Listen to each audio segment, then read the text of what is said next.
Querido Deus, Pai Santo, Senhor da Glória, nós estamos em Tua presença, ó Deus, para Te louvar, Senhor, exaltar e bendizer o Teu nome, ó Deus, para suplicar pelos nossos irmãos.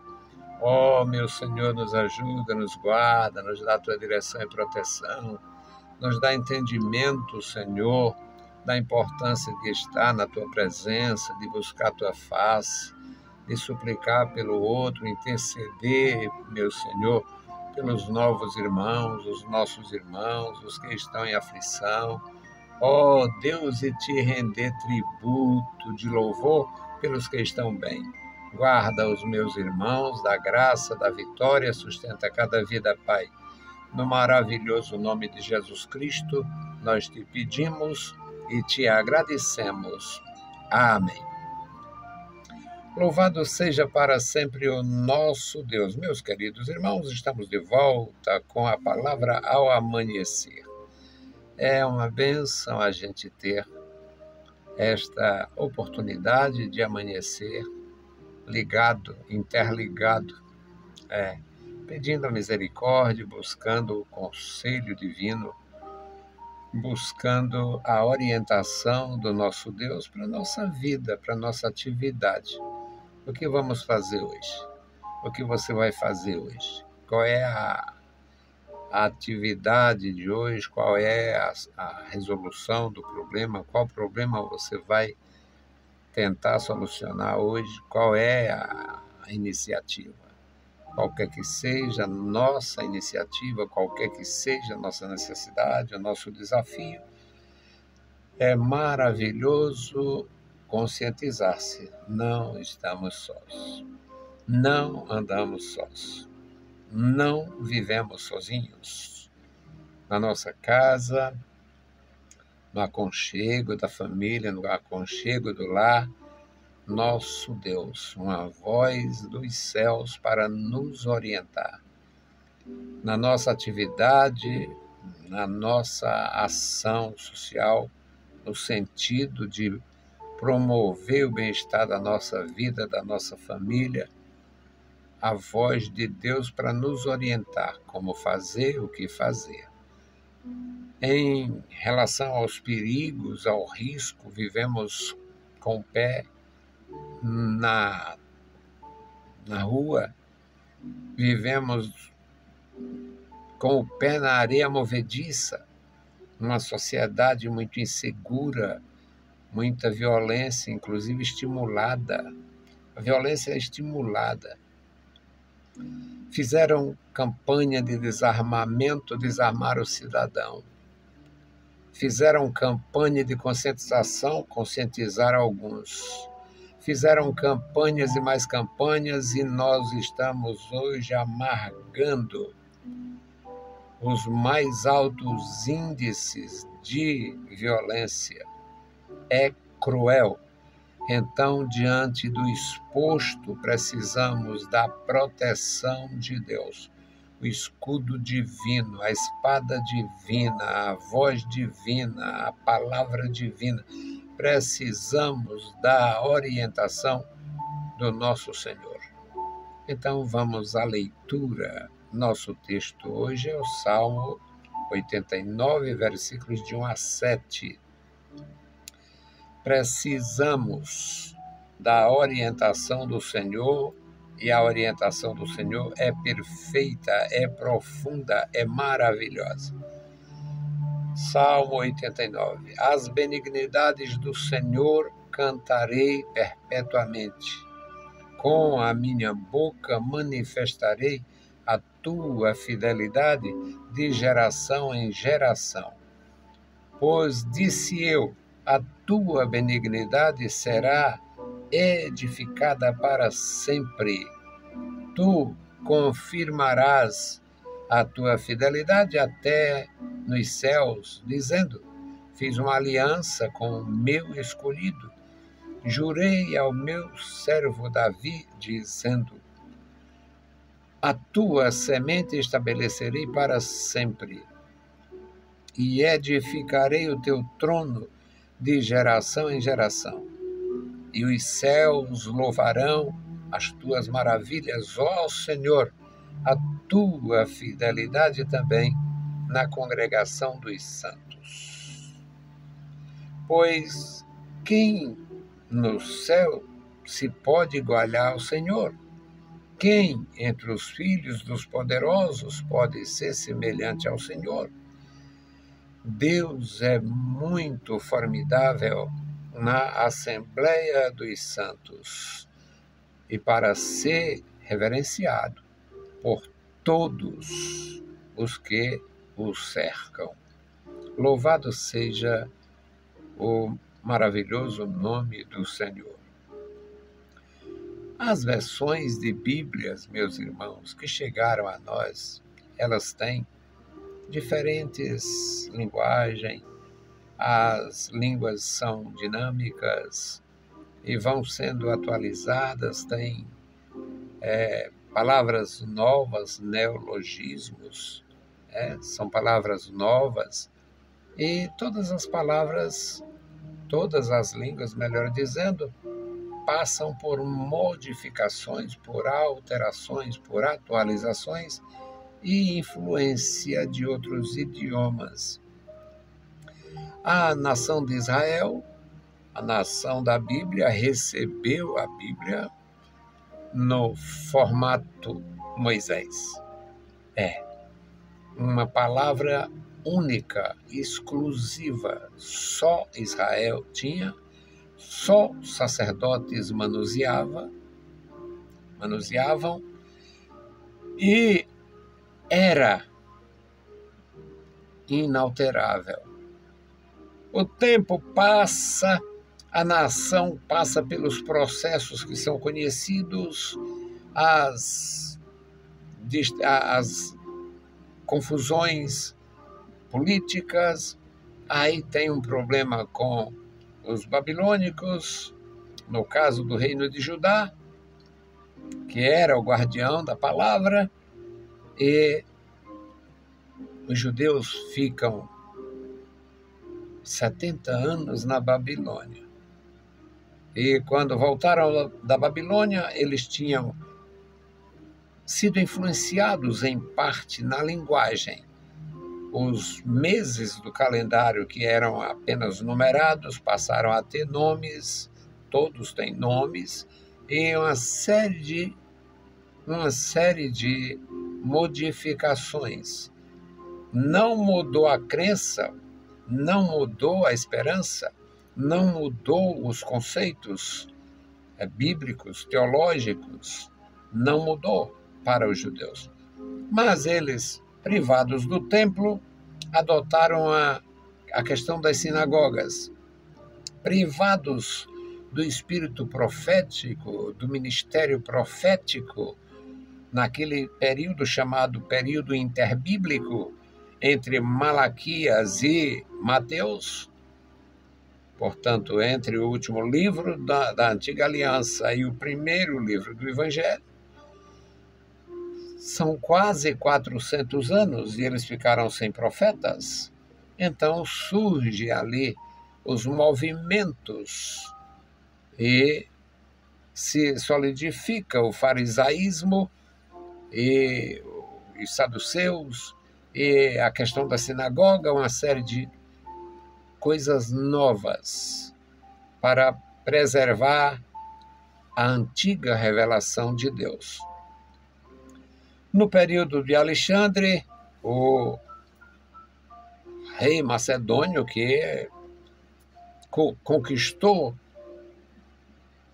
grande parte do mundo antigo, a Bíblia é traduzida para a língua grega e começam as diferenças.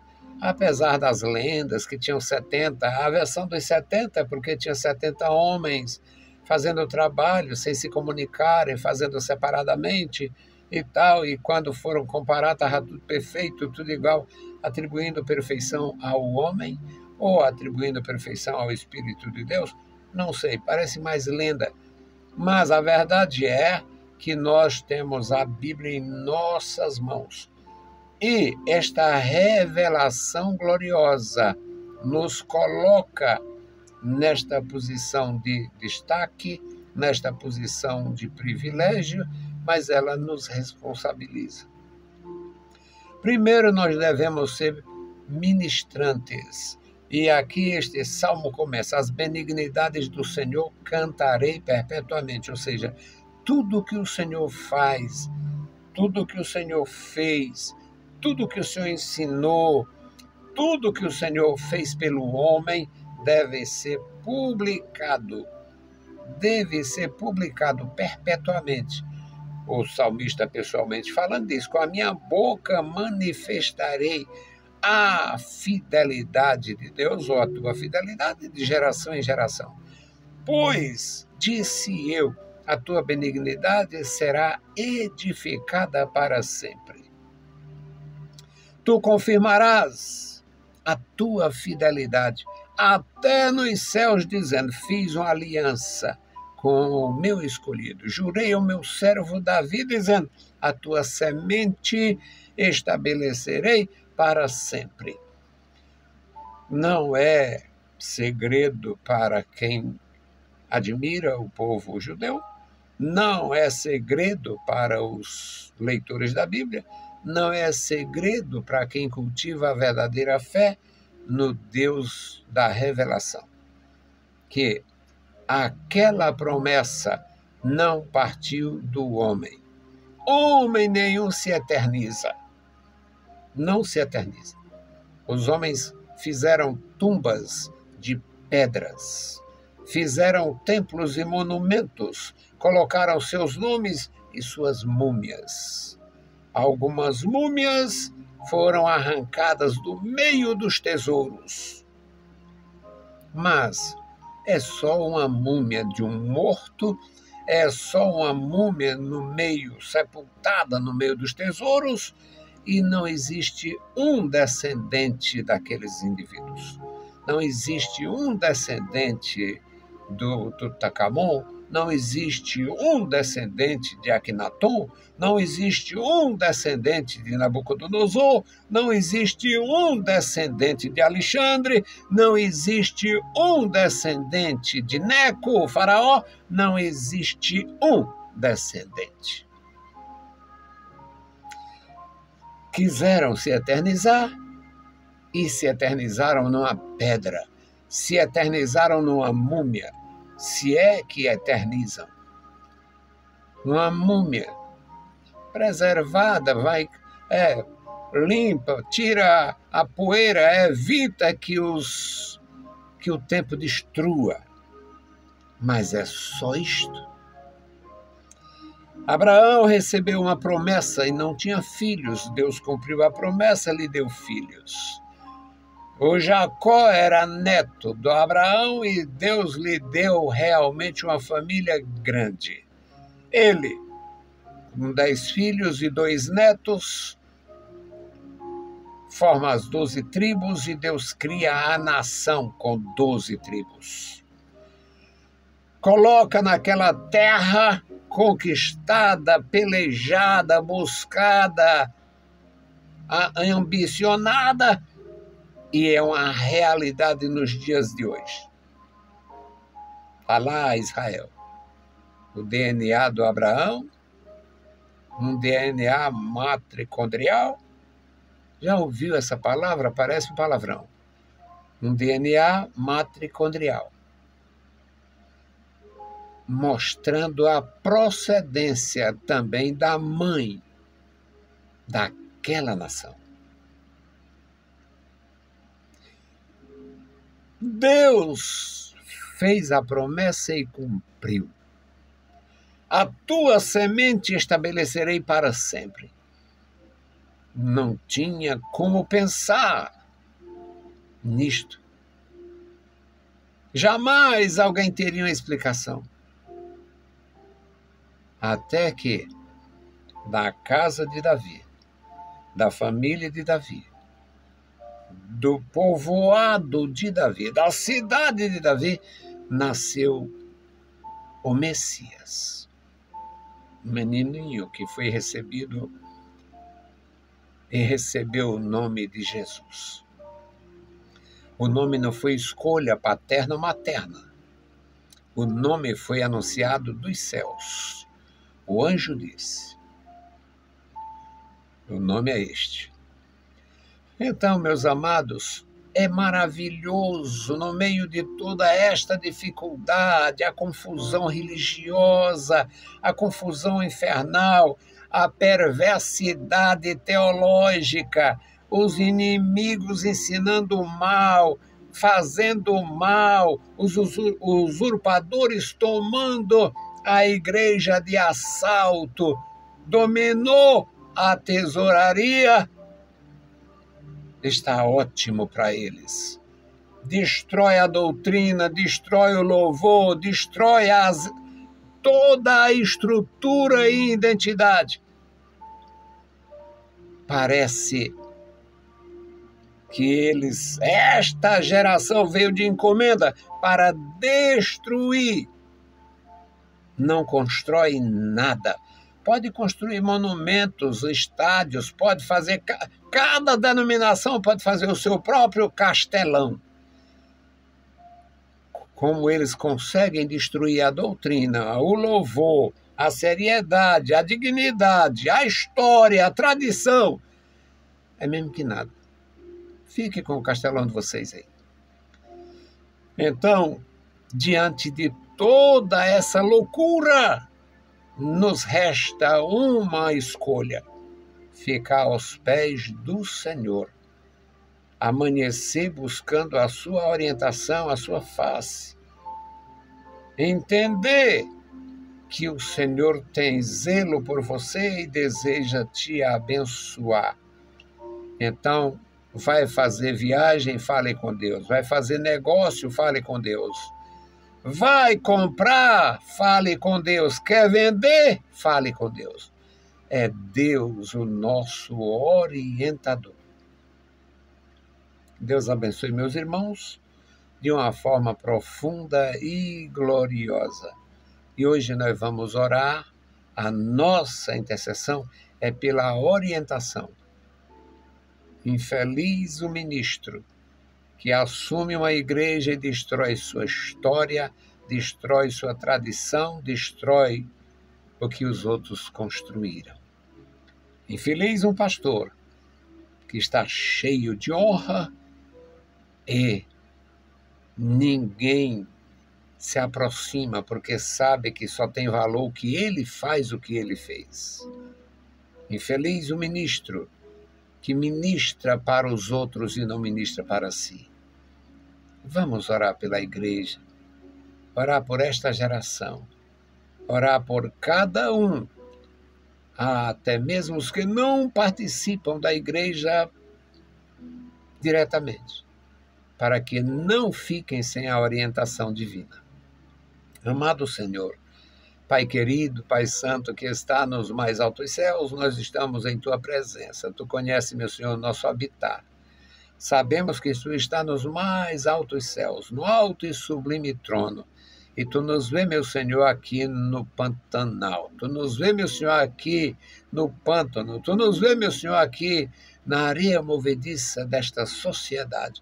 Tenha misericórdia de nós, nos dá graça, nos dá vigor, dá saúde aos que estão enfermos, dá vigor aos que estão fracos.